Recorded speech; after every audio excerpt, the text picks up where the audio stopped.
안녕하세요 여러분, 아두이노 2 피삭 NMBET 강의의 정봉진입니다.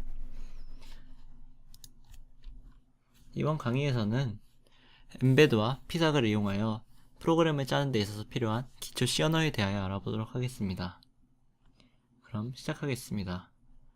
먼저 프로그램이 뭔지에 대하여 알아보겠습니다. 프로그램이란 어떤 일에 대한 진행 순서 또는 계획이라는 사전적 의미를 가진 단어이며, 컴퓨터는 사람이 무엇을 하라 라고 말하지 않으면 어떻게 움직여야 하는지 모릅니다. 그런 컴퓨터에게 일을 어떤 순서로 해라 라고 알려주는 것이 컴퓨터 프로그램입니다. 그럼 먼저 가장 기초가 되는 정보를 저장하는 변수를 알아보는 것에서 시작하겠습니다. 변수란 데이터를 담는 그릇이라는 뜻이며, 변수 안에 미리 정해진 종류의 데이터만 넣을 수 있습니다. 그 종류에 대표적으로 두 가지가 있는데, 숫자형과 글자형 이 두 가지입니다. int가 즉 인티저라는 뜻입니다. 대표적인 숫자형 변수 종류이며 소수점이 없는 정수형 변수를 담는 그릇입니다. 변수를 선언한다는 것은 프로그래밍에서 변수를 준비하는 것이고, 저는 킹이란 이름으로 변수를 지어줬지만 다른 이름으로도 선언할 수 있습니다. 저는 킹이라는 이름의 int형 변수를 선언한다는 뜻의 저 문장을 써놓은 것이고, C에서는 문장의 마무리를 세미콜론으로 지어줘야 됩니다. 컴퓨터는 문장의 시작과 끝을 모르기 때문에 마지막 부분에 세미콜론을 달아줘야 하고, 변수 이름이 숫자로 시작해서는 안 됩니다. 다음으로는 주석이 있습니다. 프로그래밍을 할 때 적는 메모로서 다른 사람과 협업을 하거나 코드를 유지보수할 때 잘 관리해줘야 합니다. 주석은 컴파일 시에 컴파일러에서 작용을 하지 않으며 오로지 사람에게만 보인다고 할 수 있습니다. 그 외에 변수형으로는 스트링이 있으며, 스트링은 문장이나 단어 데이터를 넣어 사용할 때 쓰는 변수 형태입니다. 캐릭터, 차라고 읽기도 하고 캐라고 읽기도 하고 여러가지로 있습니다만 캐릭터입니다. 반각 문자 하나를 넣어 사용하기 위한 변수 형태입니다. 변수의 종류마다 값을 표시하는 방법이 다릅니다. 스트링으로 선언을 해줬다면 큰 따옴표 2개로 값을 감싸줘야 하지만, 캐릭터형으로 선언을 했으면 작은 따옴표 2개로 값을 감싸줘야 합니다.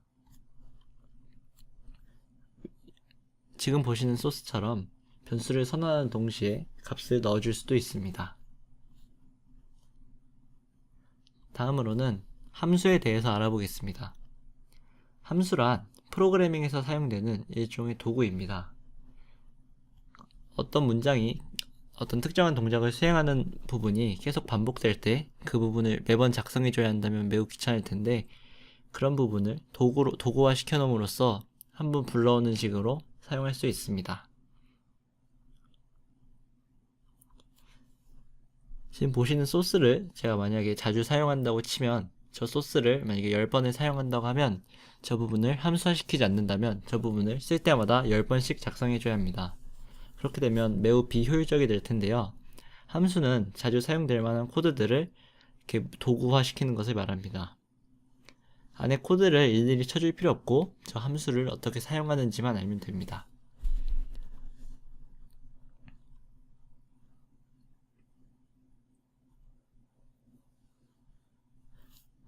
함수를 선언할 때는 아래와 그림과 같이 지어지는데요.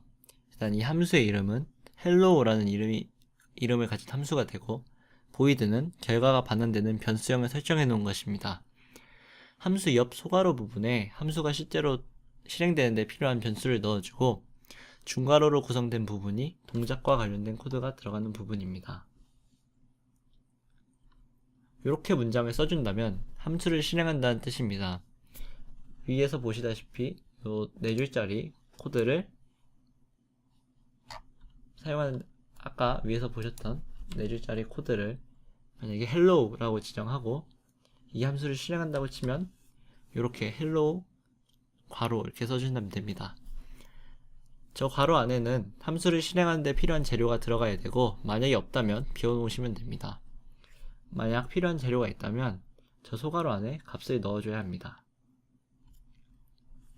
다음으로는 조건문에 대하여 알아보도록 하겠습니다. 조건문이란 어떤 조건에 맞았을 때 어떤 특정한 동작을 수행하게 해야 할 때 사용합니다. 예를 들어 만약 스위치를 눌렀을 때 LED가 켜진다는 동작을 하고 싶으면 그럴 때 특정 조건에서 특정 동작을 수행한다고 할 수 있죠. 이럴 때 조건문을 사용하여 컴퓨터가 올바르게 동작되도록 설계할 수 있습니다. 여기서는 if문이라는 조건문의 한 종류를 알아보겠습니다. if문은 위에서 보신 소스와 같이 구성되어 있고 소괄호 안이 조건에 해당됩니다. 그리고 만약 b가 a보다 크다면 저 조건에 맞는다면 중괄호 안에 함수가 실행됩니다. 만약 맞지 않다면 실행되지 않겠죠. 조건문에서 조건을 지정할 때는 연산자로 그 기능을 넣어줍니다. 우리가 일반적으로 사용하는 등호를 2개 사용해야 앞에 있는 것과 뒤에 있는 게 같다는 의미가 사용되고요. 부등호는 일반적으로 평소에 사용하는 것처럼 같이 사용할 수 있습니다. 같거나 작다, 같거나 크다는 부등호에 등호를 붙여서 나타내주고 반전을 나타내는 느낌표를 붙여주면 다르다라는 조건문이 생성됩니다.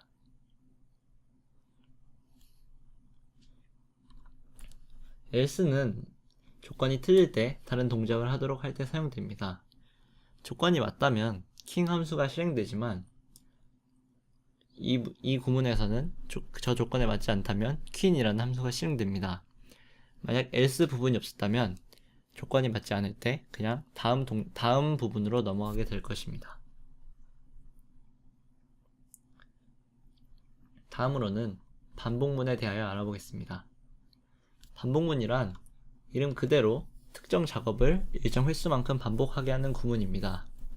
포문, while문 여러가지 종류가 있지만 저희는 포문에 대하여 알아보도록 하겠습니다.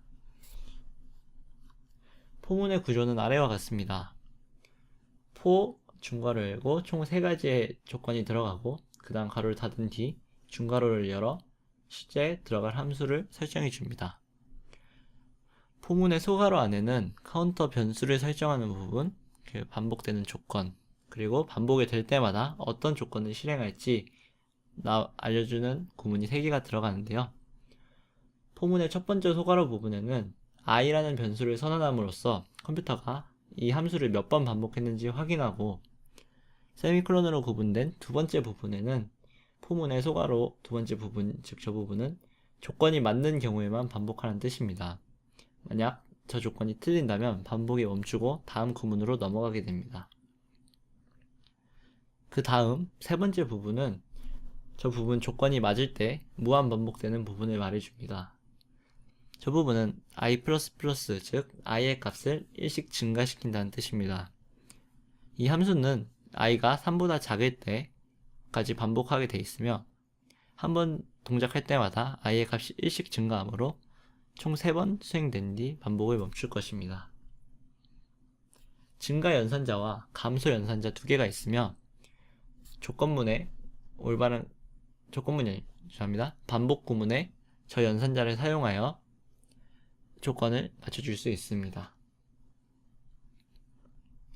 기초 문법은 여기까지만 보면 될 것 같고 실제로는 이제 지금까지 배운 것들을 이용하여 어떻게 프로그램을 짜는지 간략히 알아보겠습니다.